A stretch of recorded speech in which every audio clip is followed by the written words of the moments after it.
여러분 안녕하십니까? 12월 27일 JCN 모닝뉴스입니다. 울산시가 내년도 국가 예산으로 역대 최대 규모인 3조 3,230억 원을 확보했습니다. 보통교부세를 합할 경우 4조 원을 돌파할 것으로 보이는데요. 역점 사업들의 순항이 예상됩니다. 김영환 기자의 보도입니다. 울산시가 내년도 국가 예산으로 3조 3,230억 원을 확보했습니다. 올해보다 206억 원 증가한 규모입니다.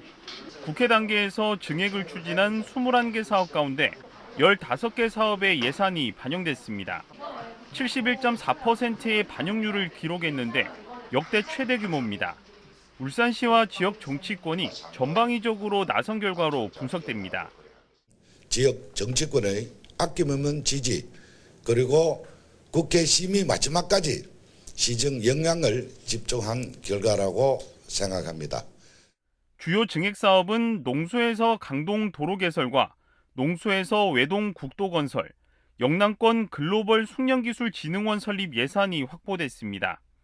주요 신규 사업은 차세대 2차 전지 상용화 지원센터와 지역 조선업 생산기술 인력 양성 사업, 수소전기차 안전인증센터 구축 등입니다. 울산 신항개발과 재해안전항만 구축, 3D 프린팅 융합기술센터 건립 등 계속사업 예산들도 확보됐습니다. 자동차 조선 등 울산의 주력 산업을 고도화하고 새로운 먹거리 산업을 육성하기 위한 연구 개발 사업들이고 도시 경쟁을 높여서 도로와 기반시설 건설 사업들입니다. 그러나 재난안전산업진흥센터 조성과 울산 스타트업 혁신타운 조성, 국가산단 지하배관 통합안전관리센터 건립 예산은 증액 요구가 받아들여지지 않았습니다. 여기에다 수출형 조선해양 소형 원전기술 개발과 울산 가든마켓 예산은 정부의 예산안에 반영되지 않으면서 내년 사업 추진이 어려울 전망입니다. JCN 뉴스 김영환입니다. 울산에서 독감 바이러스 유행이 본격화하고 있습니다. 울산보건환경연구원에 따르면 12월 셋째 주 독감 바이러스 검출률은 19.6%로 일주일 전에 비해 2배 이상 증가한 것으로 나타났습니다. 울산 지역에서 검출되는 독감은 A형으로 H3N2 유형입니다. 이와 함께 파라인플루엔자 바이러스와 보카 바이러스, 호흡기 세포 융합 바이러스 등 다양한 호흡기 바이러스가 검출되고 있습니다. 현대자동차가 연말 협력사들의 자금 부담의 완화를 위해 3,531억 원에 달하는 납품 대금을 최대 14일 앞당겨 지급한다고 밝혔습니다. 현대차는 고금리, 고물가, 고환율 등 3고로 어려움을 겪는 협력사들의 경영 안정을 위해 이같이 결정하고 1차 협력사에도 2, 3차 협력사에 납품 대금을 앞당겨 지급할 것을 권고했다고 밝혔습니다. 해마다 설과 추석 명절을 앞두고 협력사에 납품 대금을 앞당겨 지급해온 현대차는 사상 처음으로 기준금리가 6차례 인상되는 상황 등을 감안해 납품 대금 조기 지급을 추가로 시행하게 됐다고 설명했습니다. 현대중공업그룹이 20년 만에 그룹명을 지주 회사명인 HD현대로 바꿨습니다. HD현대는 어제 경기도 판교 글로벌 R&D 센터에서 50주년 비전 선포식을 열고 그룹의 공식 명칭 변경을 선언했습니다. 사명 변경은 제조업 중심 이미지를 탈피하고 미래 선박과 수소 연료 전지 등 미래 사업 추진에 힘을 싣겠다는 의지가 담긴 것으로 전해졌습니다. 앞서 현대중공업그룹은 지난 3월 지주사인 현대중공업 지주 사명을 HD현대로 바꾸고 정기선 사장을 대표로 선임했습니다. 울산시가 내년 1월 1일자로 5급 이상 221명에 대한 정기 인사를 단행했습니다. 박병희 행정지원국장이 2급으로 승진해 시민안전실장에 임명됐고 이영환 예산담당관이 3급으로 승진해 상도사업본부장에 서대성 투자유치통상과장이 3급으로 승진해 문화관광체육국장에 김현옥 총무과장이 3급으로 승진해 복지여성국장으로 임용됐습니다. 전경술 건설주택국장은 남구 부구청장, 김성명 문화관광체육국장은 울주군 부군수로 전출됐습니다. 울산시는 변화와 혁신을 추구하기 위해 직렬간 경계를 허물고 공직사회에 무한 경쟁을 도입했다고 밝혔습니다.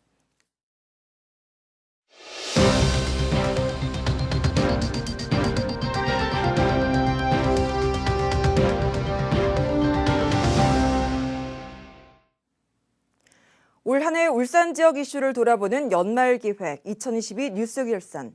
먼저 교육 분야를 되돌아봅니다.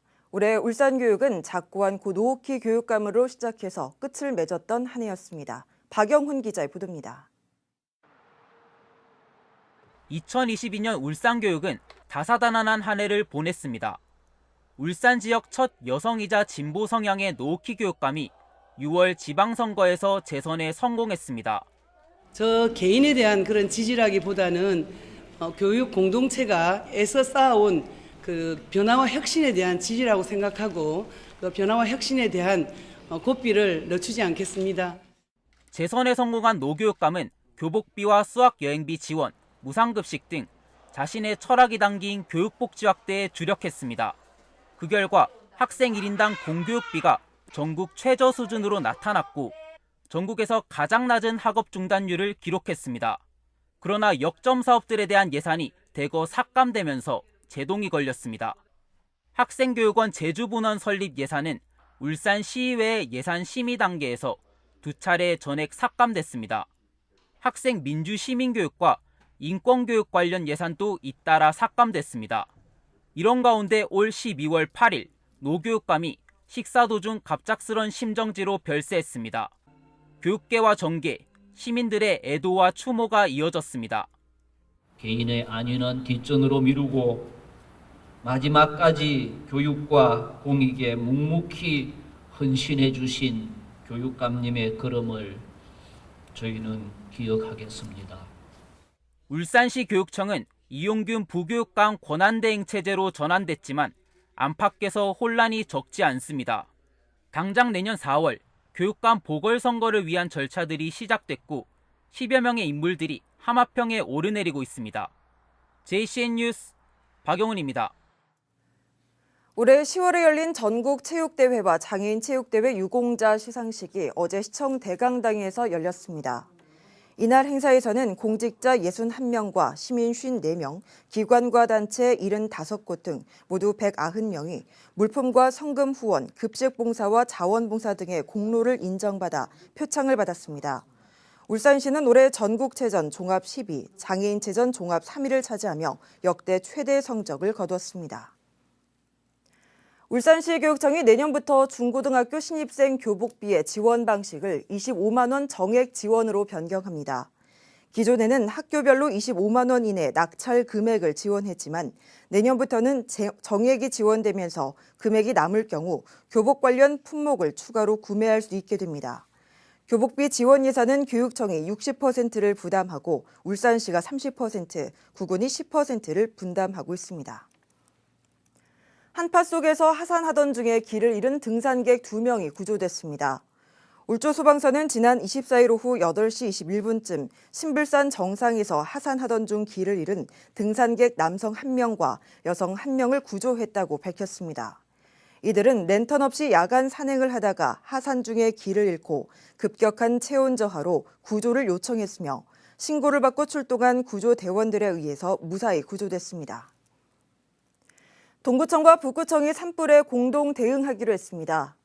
동구청과 북구청은 어제 동구 쇠평 어린이공원에서 산불 공동 대응 협약식을 갖고 동구와 북구가 맞닿아 있는 동구 서부동과 동부동, 주전동과 북구 연포동과 어물동에서 산불이 발생할 경우 공동 대응하기로 했습니다. 두 구청은 어제 협약식 이후 소방과 산림청 등 유관기관 관계자 150여 명과 함께 헬기와 진화차 등을 동원해서 합동훈련도 벌였습니다. 울산 문화예술회관이 내년도 기획전시 추진 계획을 확정했습니다. 새해 첫 기획으로 새해 소망과 기원을 담은 야외 등불 서예 작품전이 열리며 겨울방학을 맞은 어린이와 가족을 위한 빛과 모래랑 놀자 체험 전시가 마련됩니다.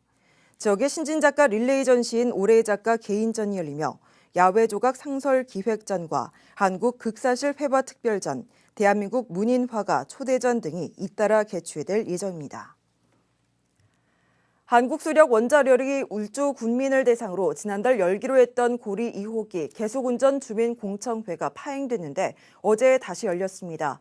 주민과 협의 없이 진행됐다며 울주 군민들이 반발하고 나서면서 파행됐었는데 어제 공청회에서도 보다 철저한 안전 대책을 요구했습니다. 보도에 김나래 기자입니다. 울주 군민을 대상으로 고리 2호기 수명 연장을 위한 주민 의견 수렴 절차인 공청회. 4개월 남짓 남은 고리 원전 2호기의 설계 수명을 10년 연장하기 위해 거쳐야 하는 절차이지만 지난달 공청회는 무산됐습니다. 당시 주민들은 한수원이 공청회 준비 과정에서 장소나 일자 등 충분한 의견 수렴 없이 진행됐다고 반발했기 때문입니다. 다시 열린 주민공청회. 또다시 논란이 된 건 방사선 환경 영향평가 보고서에 대한 내용이었습니다. 주재기관인 원자력안전기술원의 방사선 환경 영향 평가 심사 지침을 준수하여 작성되어야 합니다. 평가서 초안은 심사 지침에 따라 경미한 사고부터 대형 냉각제 상실 사고인 중대 사고까지 9가지를 선정하였습니다. 탈핵단체는 방사능이 밖으로 누출되는 중대사고에 대해 공람할 수 있도록 해줄 것을 요구했지만 그저 오류 수정일 뿐이었다고 지적했습니다. 밖으로 누출되는 사고에 대해서 평가하라. 이 요구가 가장 많았는데 이것은 기준에도 있는 것입니다. 이에 대해서 추가 공람해서 기술하지 않았습니다. 한수원은 중대사고 선정 과정에 대한 설명이 미흡하다는 주민들의 의견을 수렴해 중대사고 선정 경위 등을 추가 보완했고 평가서에 제시했다고 전했습니다. 또 주민들은 원전 사고가 났을 때 인근 주민들이 지정 임시대피소까지 도로가 좁아 이동 시간이 오래 걸린다며 이에 대한 대책 마련을 요구했습니다. 한수원은 공청회 후 주민 의견 수렴을 통해 본안에 반영할 예정이라고 밝혔습니다. 한편 고리 2호기 계속 운전은 원자력 안전위원회에서 승인이 이루어지고 나면 6천억 원 규모의 경제성이 확보될 전망입니다. 하지만 고리 2호기 수명 연장 인허가의 모든 절차가 소화되는데 최대 5년이 걸려 그동안 환경단체와 주민들의 갈등도 피할 수 없을 것으로 보입니다. JCN 뉴스 김나래입니다. 20년 넘게 답보 상태인 영남알프스 케이블카 건설 재추진과 관련해 환경단체들이 반발하고 나섰습니다. 24개 시민사회단체로 구성된 영남알프스 케이블카 반대 범시민 공동대책위원회는 어제 울주군청 앞에서 출범 기자회견을 열고 사업성 없고 환경을 훼손하는 케이블카 건설을 중단하라고 말했습니다. 이들은 케이블카가 건설되면 영남알프스 신불산의 경관은 흉측한 모습이 되고 고산지대 생태의 파괴도 가속화된다고 주장하며 케이블카 건설을 막기 위해 다양한 방식으로 투쟁하겠다고 덧붙였습니다. 울주군은 어제 두북농협과 노인복지시설 등 13곳과 지역 쌀 소비 촉진을 위한 업무 협약을 체결했습니다. 어제 협약을 통해 울주군은 지역 쌀의 안정적인 판로 확보와 소비 촉진을 위한 행정적인 지원을 하고 두북농협은 안전하고 우수한 지역 쌀 공급에 지역 노인복지시설은 쌀 구매에 적극 협력하기로 했습니다. 울산 시민 10명이 살아온 이야기를 한 권의 책으로 엮은 시민 자서전 지금 여기 나를 담다가 출간됐습니다. 이 책은 20대부터 80대까지 다양한 연령과 직업을 가진 울산 시민 10명의 삶을 한 권의 책으로 엮었습니다. 울산시는 어제 발간 대상자 10명에게 자서전을 전달했습니다. 자서전은 내년 1월 울산 지역 도서관에서 볼 수 있습니다. 울산대학교 병원 정용기 원장이 4연임에 성공했습니다. 울산대학교 병원은 정 원장이 14대 원장으로 임명돼 2024년 말까지 8년 연속 임기를 수행하게 됐다고 밝혔습니다.